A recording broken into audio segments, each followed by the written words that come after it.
We lost a good one, y'all. Yes, yo friend Nolly Hulk Hogan is dead. Get that bitch out my face.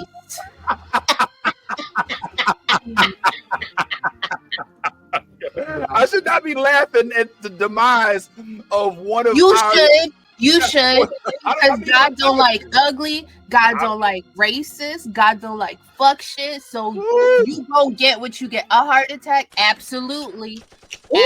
In the middle of July to get you ready for the heat down below. Won't he do it? Won't he do it? And if I'm not mistaken, Nolly, isn't this the anniversary of said person's rant? Yup. And on a word, let me remind you of why you are not welcoming to the house of Absolutely. Today, let me remind you. Greeted. Yeah, I'm sorry. Well, it's a good thing, more than likely. I don't know, Mr. Hogan. I know you had a cool career early on before we discovered that you like to use the N-word as a defense mechanism. But good thing I don't think there's any cookouts in hell. Hallelujah, because ain't nothing down there for us to not invite you to. But hey, Brooke Hogan, good luck to her singing career. Didn't take off. That was an unnecessary shot. That was an unnecessary shot. I don't know why. I don't know how I went that deep. That was unnecessary. I was unnecessary. Yeah, I mean, and more importantly, wasn't that why he was mad? Was because Brooke was out here trying to, you know what I'm saying, see what was going on the other side. He was like, I'll be damned if you bring any of them kids over here. He like, ain't no Coco Beware around my house. Man, ain't no junkyard dogs around here, motherfucker. Listen here, motherfucker. You're not bringing any of that dark meat around this house. You hear me, brother? You hear me, brother? You hear me, brother? Yeah, it's crazy. So yeah, bye. Oh, bye. Hey, look. Can I play devil's advocate for a second, man? Because because I don't normally do this, man. Because listen, I'm gonna tell you why. Listen, as racist as this man was, he also was one of the greatest wrestlers that wrestling has ever seen. He also was a saving face of pro wrestling. I remember the Hulkamania phase. I was a kid once. I'm not gonna sit here in front. Yeah, I was, man. I mean, imagine that. Imagine that. I'm not gonna act like this man wasn't one of my favorite wrestlers growing up. For so many reasons. I mean, I came up around people who enjoyed wrestling to a very high degree. So I was kind of, grandfathered in, as you could say. But I think that it's anytime somebody dies, whether I hate them or not, it's a sad day for their family and their loved ones. So I'm not gonna sit here and tear the man down. We had an opportunity to do that when he was alive, and we did. So I just wanted to, just put it out there that I felt like his career, he had a great career in wrestling and everything like that, because I know people hate R. Kelly. That doesn't mean that his music is still not some of the greatest music we've ever heard. And same thing for Diddy. Nobody fucks with Diddy right now. But we're not gonna sit here and act like we want all take that when it, you know what I'm saying? We're not gonna sit here in front on that. So as much as there's hate for this man, as well deserved as that hate is, this man also was a influential key to wrestling at the time of his highest career, in the height of his career. I hear you. I can you know what? I'll say I respect that. I mean, there are folks who can separate the art from the artist, and then there are folks who are like, ain't no such thing.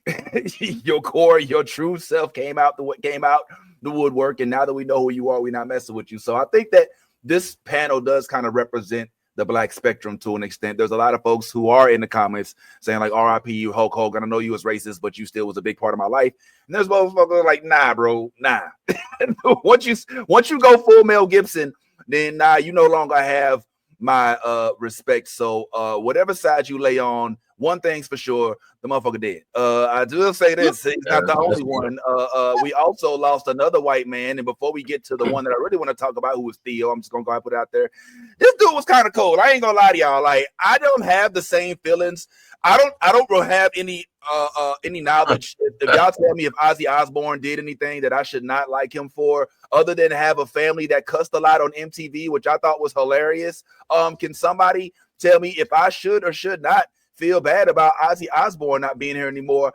I liked Ozzy. Black Sabbath, the eating off the bird, was it a bat? Was it bat blood he drank on stage? I mean, don't get me wrong. Like, I'm not inviting them to the baby shower, but I mean, when the show would come on MTV, I would, with the whole family, him and share, it was funny. No, all right. What did I miss? I missed something. I missed. You said it was funny. They were entertaining. I will say I am surprised Ozzy lived as long as he did with all the drugs and alcohol. Like, he must have paid somebody. Well, now wait. Because my what's man that one from the Beatles? The dude from the Beatles is still talking. He's the what's his name? Keith Richards. No, Keith Richards. Keith Richards is still alive? I'm pretty sure. I don't think I've seen. I feel like that would have been much bigger news. I could be wrong. He's so, hey y'all, is he Keith Richards? Hey Alexa. No, oh shit, no, he clears. He's 81 years old. Okay. Well, listen, I don't know, Ty. I ain't gonna lie. I'm not a big Ozzy fan, but the show had an impact on me. I thought it was funny. I thought it was an interesting juxtaposition to the Cosby Show world, where everything is perfect and the mom and the dad are both successful, educated. Here's a family where a dude bit off a head of a bat, cusses a lot. Everybody in the house curses like fuck. They have almost no home training. They have British accents, and somehow they're still a family. I mean, I don't mean to say it like somehow, but I thought that just provided an extra element to those that felt like families can only exist in a traditional realm. So for me, it was kind of cool, because I don't like to live in boxes,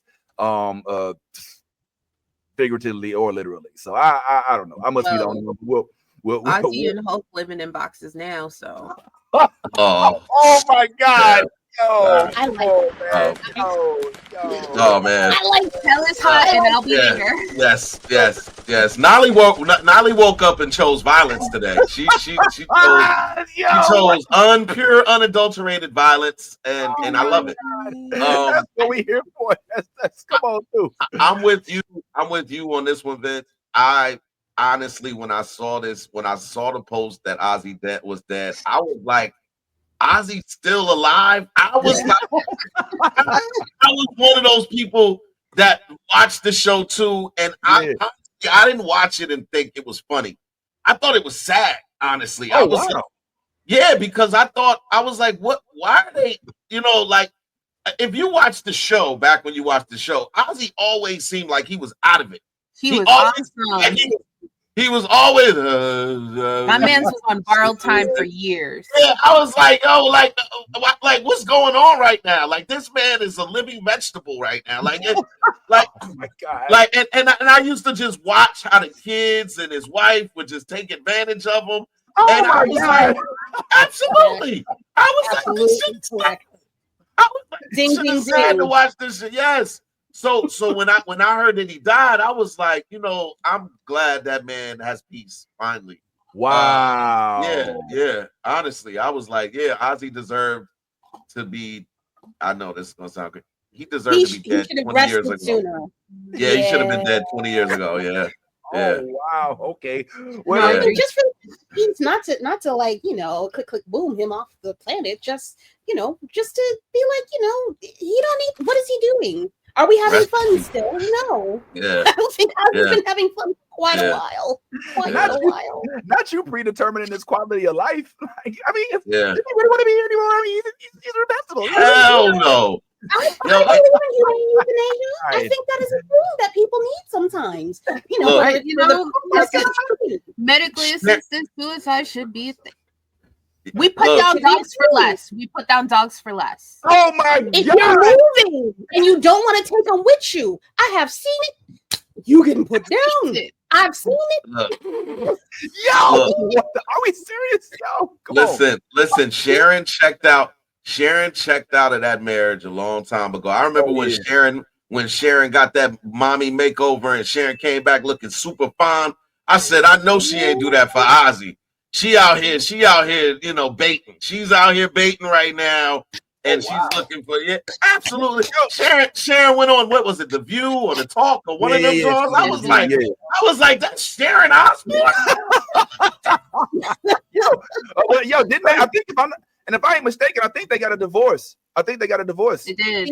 You got damn right they got a divorce. Did you not see Sharon's makeover? Sharon went to a black stylist, got a shortcut, came out looking with the dyed her hair burgundy, and it was over. I knew right then and there that this man, that the whole time Ozzy was a couple. You know what? He was a couple. Ozzy was a couple. Ozzy was in that room involuntarily, by the way, and made to watch. He was made to watch. I didn't do anything about it. That's what the Ozzy was trying to tell us all that time on the show. He was crying out for help, and we couldn't see it. We couldn't see it behind his eyes because Sharon made him wear those dark glasses all the time, so we couldn't see his eyes when he was blinking. Like, this is what he was like. He was like, help me. Help me. Help me. Sharon was like, Sharon put them dark glasses on Ozzy. Just shut up and say Sharon was about her shit. She pulled up in a sensational, church-ready pixie cut. And sensational. Look, I hate you. I hate you. Sharon. All right, well, it ain't about them, man. The real sad news, of course, is about none other than the one and only Theo Huxtable, aka Malcolm Jamal Warner, who was not in his 70s, who was not ready to go, who was still on an upward climb, who's still heavy in our minds, who most of us more than likely still recall with this face, if I ain't mistaken, who frankly I am legitimately saddened about, because damn, it was such a fucked up accident. Nolly, I know you are all over the internets. Do you have any insight as to what happened? What did the articles, what did the news reports say about Mr. They said that he drowned. He got caught in a rip current. Yeah, caught in the undertow, right? Yeah. And for those him and another person, but the other dude lived. Yeah, and he saved his daughter. Yeah. Now, for those unfamiliar with an undertow, it's basically like, it's like a reverse wave, right? But underwater. Like if you're in it, if you ever go to the beach, you see the water go up to the land, and then you see it retract. Just imagine that on the way that it retracts, it grabs your feet and it says, "Nah, you coming with me." And there's nothing you can really do about it because it doesn't happen on land; it happens in the water with the force behind it. This shit sucks. We were literally just talking about Malcolm Jamal Warner and the Cosby Show. Remember, I was talking about the scene where him and his dad's like, "You should just love me because I'm your son. I just want to be regular people." And you know what I'm saying? Like, that is what sucks to me, is that Malcolm Jamal Warner, because of what happened with the man, and that's debatable as well, because I think he's out now as well and he has thoughts. Because of what happened with him, like, we weren't able to really. I hope that this sheds light on why we should still have running episodes of the Cosby Show, despite Bill Cosby being whatever he is. He's not the only one that made that show. Yes, his name was on it, but the show was made up of a whole bunch of other very, very, very, very, I don't want to say respectable folks. I mean, we don't hear a lot outside of Lisa Bonet about people from the show afterwards. And Malcolm Jamal Warner was one of the folks who we got to see progress. You know, Rudy Huxtable did some Tyler Perry stuff, but everybody else outside of Templest and her you know, talk show that lasted a couple weeks doesn't really do much. I mean, even Claire Huxtable, we want to see Felicia. Don't do that. Olivia. A little Olivia. Okay, Olivia. All right, yeah, Olivia. Okay, yeah, Raven Simone. Raven Simone. Let's go on now. I'm thinking like back when they was like this Cosby. Like I wasn't. Oh, you mean like acting? You mean like new generation of Cosby's? Yeah, you know, and you know, Bud, and even old boy that unfortunately passed as well a long time ago. That was Rudy's friend. I forget his name. But that sucks. But Cockroach. Not Cockroach. Cockroach is still around, and he's still doing plays. And he's funny, and he's a cool dude, by the way. He works with my homeboy Brody a lot, doing a lot of plays out. You talking about Bud? You talking about Bud? I'm talking about no. His name is Cole. His name was Cole in the show, but they called him Cockroach, and I forget his real name, but I don't want to get sidetracked. Malcolm Jamal Warner. Anybody? Any thoughts? Raise hands. Let me know if you got any words on the way out before we go ahead and start talking about Fantastic Four and everything else. Anybody? What's up? What's going on, sir? Go ahead. Step to the pulpit, sir. What say you, my friend? What say you? Well, first and foremost, I want to send out condolences to Malcolm Jamal Warner's family and friends. I'm sure this is a tough time. And you know, I'm sorry for your loss. But in true New Blerd order fashion, I have to be real. Now this what I'm about to say is directed to Vince Taylor.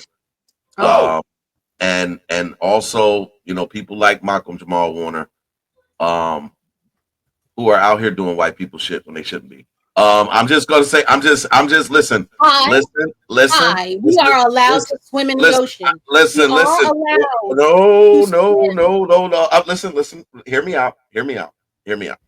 All right. There's a rise going on in the world in shark attacks. I don't know if you've been paying attention, but there is a rise in shark attacks. The sharks are no longer in the deep blue sea, but they're on the shallow shore. They are close by. They are no longer just things that you can visibly see from a boat. They are now pulling up to say hello to passerbyers on the beaches and things like that. My thing is this: I've never ever. There was a comedian a long time ago that said we should never be surprised when sharks attack because we're the ones that are trespassing. And I'm not saying that was a funny ass joke, by the way. If you ever get a chance to see that shit, that shit is hilarious. But I'm not saying that he got attacked by a shark. What I'm saying is that when you go out to these islands and these places where you're not familiar, and as a tourist, you don't go out there with a guide, is which they usually call them tour guides. Am I right, Vince? Is that what they call them? Tour guides? Because I don't travel. I don't travel to other countries, but they do have what they call tour guides, correct? Am I swimming? You don't. No. See, see, you like that? I see what you tried to do there. What I'm saying is, tour guides usually let you know where to swim, as opposed to where not to swim, because there are what they call rip currents, rip tides, things of that nature that could kill you. Now, most of the islanders who live there are familiar with these places because why? In proximity, you're familiar to your surroundings. Therefore, you know where to go, where to vibe, where not to go, vice versa. All I'm saying is that this could have easily been avoided. They have pools. They have these things that they call to accommodate your extracurricular activities. They have, again, guides who take you to places that are secluded, but also that people have gone to without problem. to be out in the morning as a black man with your small daughter or young daughter, I don't know how old she was, but your young daughter out there in an ocean where you're unfamiliar with, things like this can happen. I'm sorry that it happened to Malcolm Jamal Warner, but this should be a lesson to us when it comes down to stuff. When you are in a foreign country, whatever country that is, do as the Romans do. That's all I'm saying. And then things like this may or may not happen. Hopefully they don't if you're cautious. But I am saying that we have to be responsible for our actions as well all the time. When you go jumping out of a plane and your parachute don't open, that ain't nobody's fault but your ass, because you wanted to jump out of an airplane and shit like that happens. When you go riding down the trail but you ain't really that good on a bike and you flip forward and bust your shit up, that might be your fault. It might just be your fault because you was doing shit that you don't normally do. I'm just saying, for the love of God, people, stop doing shit you don't normally do because somebody told you should. I'm telling you right now, stop doing that shit. Why is Vince catching strays? Interject? Can I please interject? Please. Absolutely. Okay. So first of all, the ocean is fucking scary. It is in general, yes, a scary place. We have not explored, I think it's 60% of it. And that's the part that I'm cool with not fucking around with. But this man who was in peak fucking condition went out into an ocean that is oceaning everywhere, where a riptide that you cannot predict. I don't care how long you have been oceaning in the ocean. You cannot predict riptides. You can prepare for them, but if you have not prepared for them, yes, you're going to get gotten 90% of the time. There are riptides in New York City, boo-boo. There are not city, out on the island. There's riptides everywhere. It's just an underwater current that can pull you the fuck under. And I believe you have to swim parallel to the beach in order to try to break out of it, just so that y'all know who want to go into the ocean know that is part of the strategy in order to get out of a riptide. He did not know what was happening, I'm certain, because he probably, if he knew what to do, he would have gotten out of it. This is not a lesson to take in not getting in the water. Experience the water. It's fine. You do not have to go quite so deep into the water if you don't need to. But if you are getting your ass monkey snatched by powers that you cannot control, that is nobody's fault. Shit just fucking happens. There's a lot of science behind a riptide. I implore us as a people to learn about them instead of just assuming the ocean is out to get your ass. To a point, absolutely. To a point. Agreed. To a point. Agreed. And please learn to swim. Please. It's going to be very important because that motherfucking ocean is rising the fuck up. Y'all niggas better learn. Pardon me.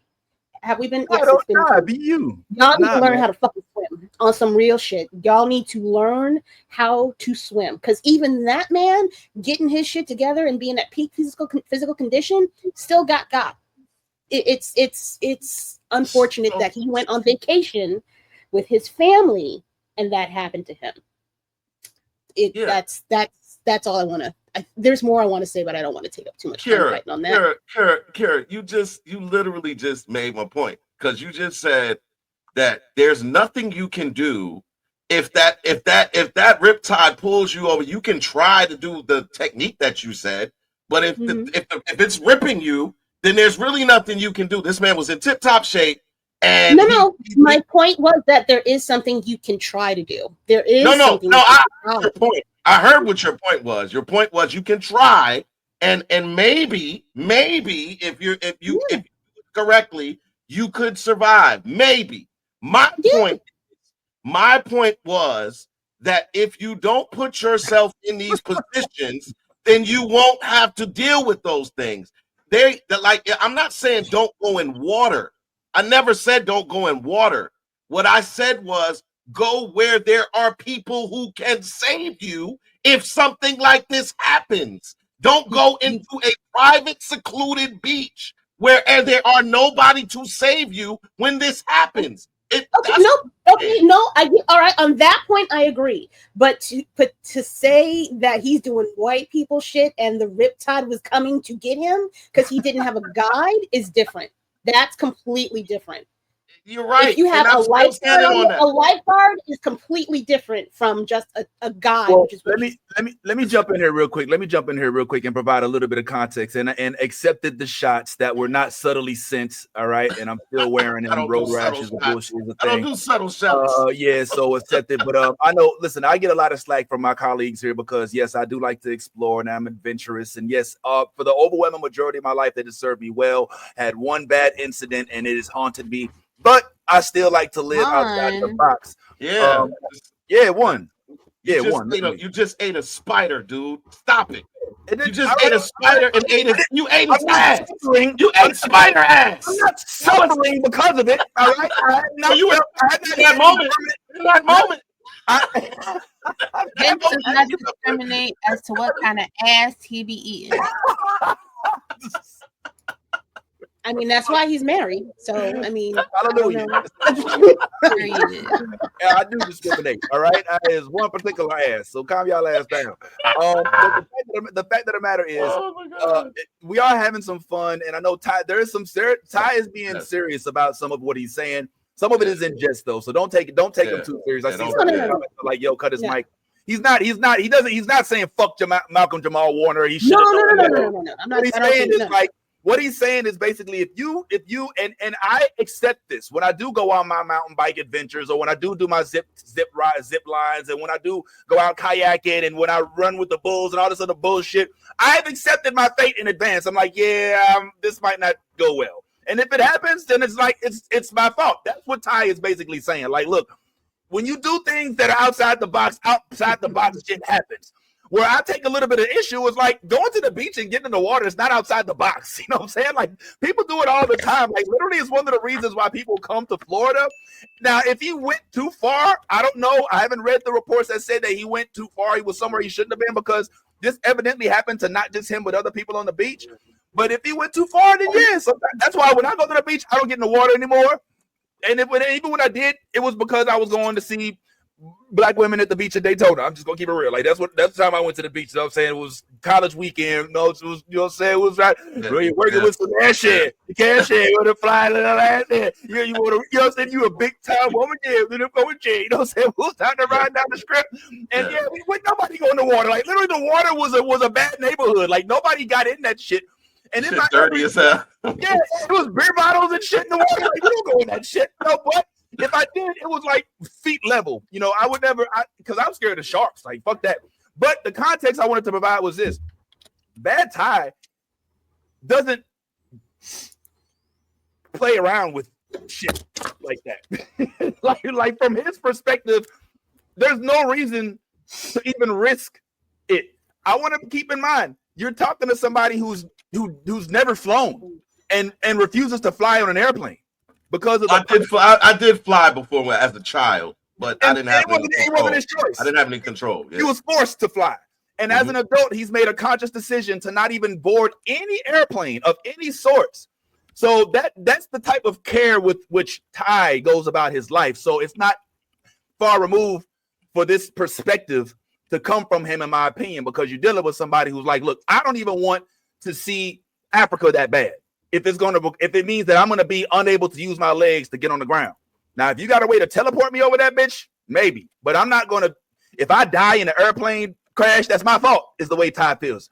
And so that's his perspective. And to his point, he's 100% consistent. I know this nigga like 20 years. I'll be like, yo, man, come on, I got you. Be like, nah, man, I'm just watch your stories. I'm just gonna watch your stories. I can see it from your Instagram. I'm like, all right, man, whatever, you know. So yeah, I'm the opposite. I'm like, nah, man, I want it all. I want the smoke. Give me the plane with no parachute. You know what I'm saying? I'm like, I don't give a fuck this earth. I don't want to be here no way type shit. You know what I'm saying? I want to see Galactus. Like, you know what I'm saying? Like me, I'm ready to go, God. Come on, take me out, God. So I was like, nah, I still got shows to watch. yeah. On that, I agree with you, my guy. There's certain things I'm willing to do, but you are doing a lot. I mean, he's doing the most. He's doing the most. I live vicariously through his actions. I live life to the fullest, yo. I live life to the fullest.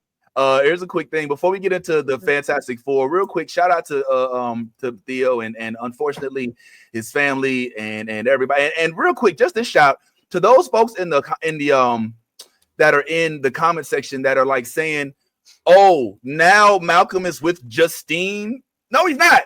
Justine isn't real. That's not even her real name. Okay, the young girl from Family Matters. And Malcolm is a whole married man. His family don't want to hear about him going up to meet some other chick that he has on some show. Like, come on now, let's be courteous. The family's still outside, okay? And Justine, as lovely as she was, and rest in peace to her as well, that is not her real man. They are not up there like toasting down, like, oh, hey, we back reunited. No, they was reading lines, okay? So let's give the family a little bit more respect. And Malcolm, you will be missed, even if you were unfortunately caught in the middle of what my panel likes to call white people shit.